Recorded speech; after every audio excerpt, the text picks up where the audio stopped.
We're going to speak without the masks, but wear the masks. So I am now without mask, which means I'm about to speak. All right. First, I'm glad, as usual, to be joined by Senators Durbin and Murray and Stabenow. So, as you can imagine, we have another very busy week in the Senate. This morning, the House began its inquiry into the events of January 6th. The special committee in the House was forced into existence because Senate Republicans and Leader McConnell blocked the formation of an independent commission like the 9/11 Commission. That's a fact. The reason they had to do what they did in the House is because McConnell said no. The testimony America heard from our brave Capitol Police officers was extremely... Hey, can we have it quiet, please? Thank you. The testimony we heard from our brave Capitol Police officers was powerful, harrowing, and necessary for the country to hear. In fact, I don't want to play favorites, but the New York Times did a video of the Capitol invasion about 3 weeks ago.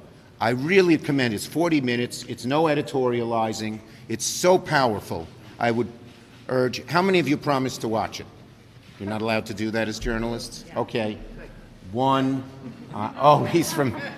He had to watch it to keep his job, I suppose. Okay. All right. It's really a great video. I shouldn't have asked you to raise your hands. But now I won't answer any questions. No, that's a joke. It's very important, as I said, we do this. January 6th was one of the darkest episodes in the history of our democracy, the first time the Capitol was breached since the War of 1812. And we have to get to the truth of what transpired, what and who caused it, not just the people in the building, but many others who have been involved as well. And I'm hopeful that this inquiry will get to the bottom of that. We have to do this to ensure, make as certain as possible that this never happens again. Now, in large part, because of the horrific events of January the 6th, the Capitol Police is running out of funding. Senate Appropriations Chairman Leahy has put together a necessary security supplemental to ensure the Capitol Police don't run out of money and reimburse the National Guard for their support. A months-long mission to keep the Capitol secure on Inauguration Day and after the insurrection.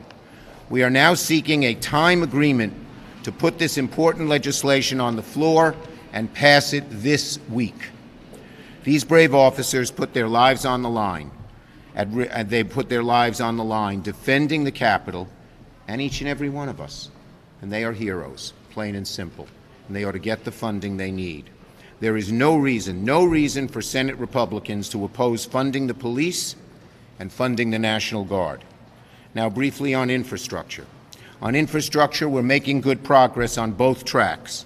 The bipartisan infrastructure bill and the budget resolution with reconciliation instructions. We had a good discussion at lunch. We're doing all we can as a caucus to quickly achieve both tracks. If an agreement can be reached, and I'm very optimistic and hopeful it will be, senators should prepare to work through the weekend in order to finish the bipartisan infrastructure bill. As I've said from the beginning, we got a lot of work to do, but it's my intention to get both the bipartisan infrastructure bill and the budget resolution in the Senate passed before the conclusion of the work period. Senator Durbin. Thanks, Senator Schumer. This is an historic moment. This special committee in the House of Representatives investigating January 6th is long overdue. It should have started with a bipartisan commission. That was proposed in the Senate. It was killed by Senator Mitch McConnell of the Commonwealth of Kentucky. He decided that we would not make that investigation on a bipartisan basis. I salute Speaker Pelosi for moving forward, and I give a special salute to my colleague from Illinois, Congressman Kinzinger, who at some political peril has joined this bipartisan effort. I thank him for doing that, and I hope that it all ends well and soon. But I do want to say this too. We are at an historic moment in the Senate. We know this economy is starting to show signs of real life. In just 6 months, we've gone from creating 60,000 jobs a month to creating 60,000 jobs every 3 days under the Biden administration. America is opening for business. But our effort on infrastructure is to make sure that that continues, that the momentum continues forward, creating new jobs and new opportunities for people across America. I salute the bipartisan group, but it's time to close the deal. I hope they can get it done soon. As Senator Schumer has said, we're going to stay until it is done, and I heartily support that statement on his part. We have work to do, but if we do it together, it'll be in the best interest of this country, and we can move forward to the budget resolution. Thank you, Senator Durbin. I have heard nonstop from families and communities in my home state about the long list of challenges they are dealing with during this pandemic and coming out of it. The costs of basic like child care and health care and higher education. The need for policies like paid leave to support workers and pre-K for every young student. For many of my constituents, the long fight for a fair pathway to citizenship. And across our state, I'm hearing about and seeing for myself the effects of the climate crisis and the urgent need to act on 21st century infrastructure, on electrification, on reducing emissions, all of which help create good-paying union jobs and make our country more competitive in today's changing economy. And of course, we are still not out of the woods when it comes to COVID-19. And we have to make a real investment in public health so we are better prepared next time. And I know Democrat or Republican, other senators are getting the same kinds of questions. These are issues just about every American is dealing with in some way. So my hope for the coming days is that each senator tunes out the noise, listens to their constituents, and comes together to work on both the bipartisan infrastructure package and also the Build Back Better plan, which helps us not just get back to normal, but to ensure our country can come back stronger and fairer from this crisis. Senator Stabenow. Thank you. As Senator Schumer indicated, we are here to get the people's business done, and however long it takes. At this point, we all know it's time to invest in the future of American families and American communities, and that's what the two bills that are in front of us do, and we are committed to getting those done. It's very exciting when you look at the opportunity to create millions of good-paying jobs, rebuilding our roads and bridges and water systems, and I certainly know how important that is to the people I represent in Michigan as well as across the country. And we also need a national strategy to bring jobs home. And that's what the president's talking about. That's what we are talking about. Create American supply chains in clean energy that will create jobs, create it in other technologies. It not only helps the economy, it's about our national security. So this is really important. We also know that investing in our country is more than roads and bridges and water systems and broadband, as important as they are. It's about the future for our families.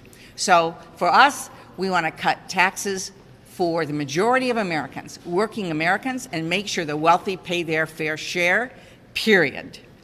And it's about lowering costs for the things that keep families up at night, whether it's child care, elder care, the cost of preschool or college, or the cost of medicine. It's time to invest in America, our places, our people, and our future. Thanks, Deb. Questions? Yes. I'm not supposed to get, well, go ahead. How long can you actually let these bipartisan talks go on? It's been more than a month since they... I know, and as you know, I've been doing everything to speed them along, first with the motion to proceed on Wednesday, and second with the global offer that we made Sunday night. We're getting close, and I'm hopeful we can get this done soon. Yes? Can you talk us through a bit in the last 24, 48 hours the progress made on the infrastructure deal and what issues are still outstanding? There are a bunch of issues still outstanding. I mentioned them on the floor and yesterday, but we're making progress. We're not there yet, but we're making progress. The number of issues has been narrowed significantly. Yes? Senator Manchin told us that if the bipartisan bill falls apart, the reconciliation bill then falls apart. Your reaction to that? And then just Look, I'm working on getting both bills done. We need to get both bills done for the good of the country. They're both very good bills. They're both important. What one bill has, basic infrastructure, the other bill doesn't, and what the other bill has, the one bill doesn't. So we got to get both done. Go ahead, Burgess. Are you saying you will keep at bipartisan talks until you get something? Like there is There's got to be some kind, as I said, I think we're close. I also said we're going to get this done by, through the August recess if we have to stay, period. Okay? Last one, then we got to take the picture.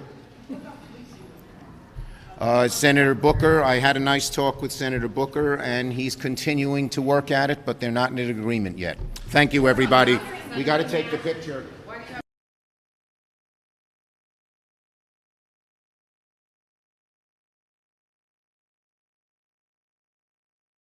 And we will then come up with what the caucus recommendations would be. Okay? I want to wait and see exactly what she says before going forward. So right now, you have to do what you think is best. For myself, I'm going to put on the mask until I go in to take the picture. And Should Americans be okay. concerned about shutting? Okay. Thank you, everybody. Sorry, got to take the picture.